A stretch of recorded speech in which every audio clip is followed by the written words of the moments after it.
In this video tutorial, we will guide you through the process of setting up LeaderOS on cPanel. Before starting the installation process, make sure your domain name servers and DNS are properly configured.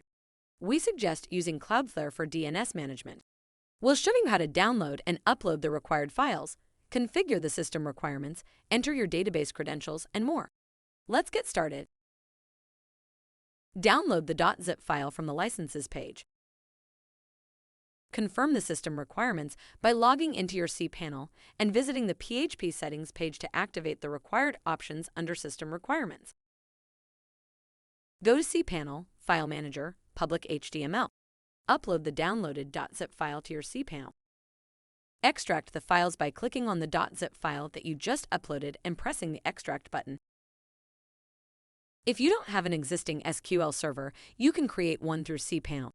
Go to cPanel, My SQL Database Wizard. Enter database name.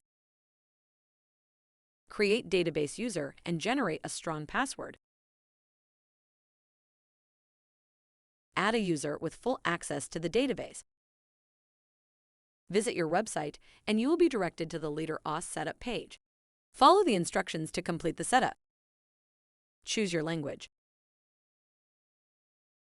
Review the compatibilities. Enter your database credentials. For local databases, use localhost as the MySQL host IP address and 3306 as the default port. Configure basic website options such as server name, IP address, and version. Choose your website currency and time zone. Create an admin account to customize your website after the setup. Your website is now ready to use. That's it for this tutorial on how to install LeaderOS on cPanel. We hope you found this guide helpful. If you have any questions or concerns, please don't hesitate to reach out to us. Thanks for watching.